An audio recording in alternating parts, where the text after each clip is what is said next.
I like being in control. I like being able to tell people they're wrong. Even down to the mistakes that we make, it's never ever personal. You got two courts and you got whistles blowing everywhere. It's like we are human. We're allowed to make mistakes. It's like if you go outside and you forget to take the right turn, it's a mistake that you've made of your human self. Yeah, I've had coaches scream at me, and then I gave them texts, and then they bought me mango chunks right after. These things happen in the day-to-day life. From Monday to Sunday, you are going to make mistakes, whether it be within basketball, within life. Yeah, so it's a whole community. We're here to do our job, make sure everyone's safe, everyone enjoys themselves, and everyone has fun. And that's the main priorities for us as referees. Let's go, Simon.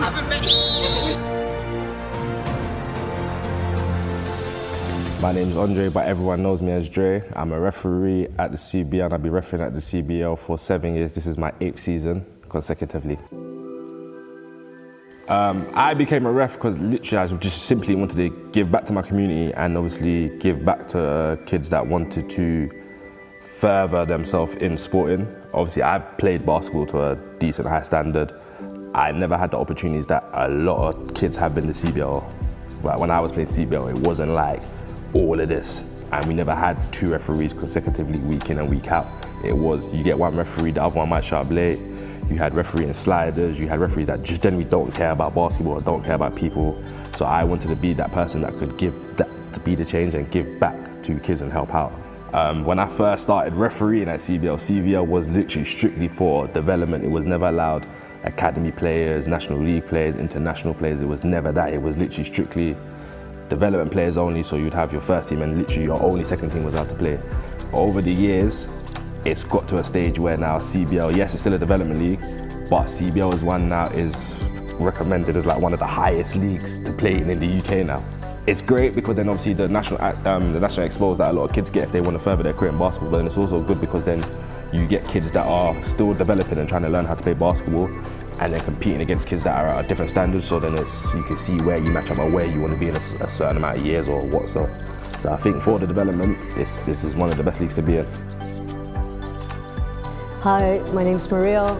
I'm a level 2 referee in the CBL. I've been a referee for 3 years, and I just because I like basketball so much, I thought I could have a bigger impact on the game.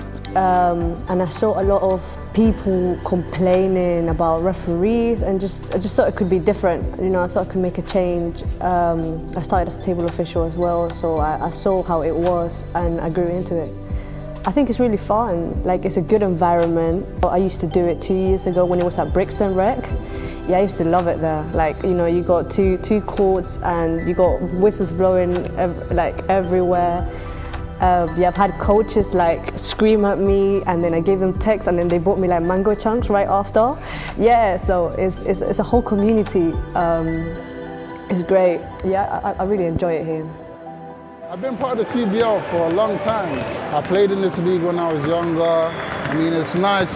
I think for me, it's nice to give back as a referee in this league. I have friends that have played in the league. I know people that I've coached that played in the league, and I've taken basketball further than I expected. So yeah, for me, it's more of a family thing for me, to be honest. Every other weekend or every weekend, just giving back as much as I can.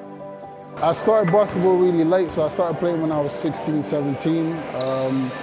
Most of my friends that played with me, they started when they were 3 or younger, or maybe 5 and a little bit older, primary school. So as I transitioned from 16 to kind of 18, 19, my coach thought it would be a good idea for me to take a basketball course, a coaching course, a table course, and a referee course. So I took my level 1, my coach paid for that.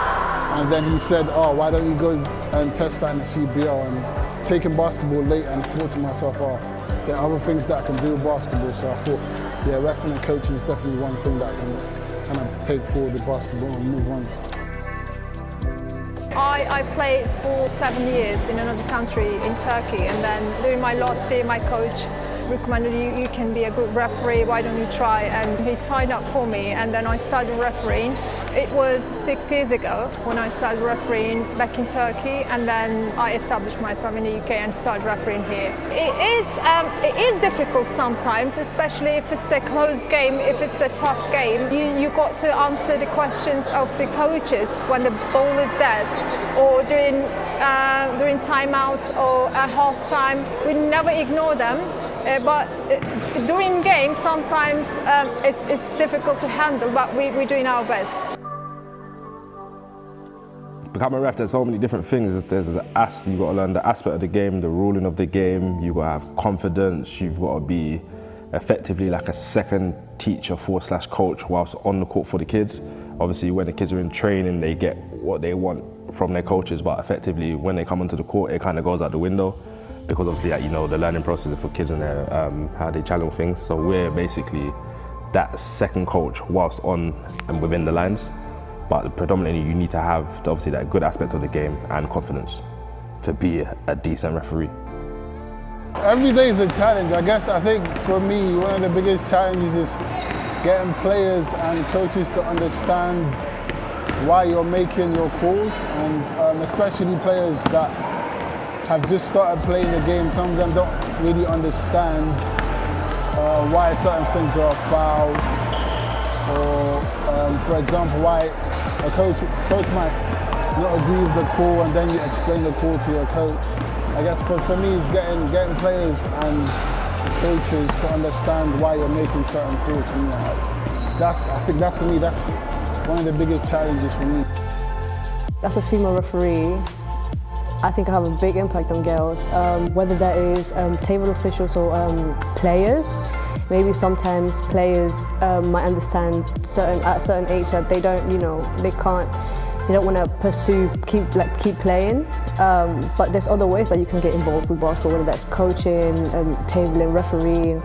And me myself, I find like the journey so far, I'm very happy I went with it. See, it's a funny one because I like being in control. It's simple. Honestly, I like being able to tell people they're wrong. But at the same time, I like knowing that the game is fair because of what I'm doing. I always like to keep it even, both sides. But yeah, and it's nice to see the progress as well. Like, as I said, I've been doing this 3 years, and I was playing before as well, so I've seen players from under 12s go to under 16s, 18s, and the development, it's really nice to see. A lot of players believe and have the mindset, especially with a lot of older age groups, that they believe that we are friends, and we're just here to turn up, watch their games, have a little laugh. I think this kid is nice and that kid is nice, and then they think, that we side one team because we're quite friendly, and that's not the case. So that's the difficulty that we have in literally week in and week out. But predominantly for a lot of us refs, it's not that. We are here just to make sure that every single kid that walks through those doors develops as a basketball player and as a human being, and they get life skills for in the court and off the court, and in school, and stuff at home with their parents. So it's not just about selected teams, it's about everybody. Some of the challenges of being a referee, basketball is a very emotional game. But for referees, referees are humans too. Sometimes people forget that. But sometimes coaches can go a bit overboard. We can control that though. We should be able to. If you see somebody is been a bit too aggressive, sometimes just give them 2 minutes. Talk to me during the free throw. It's fine.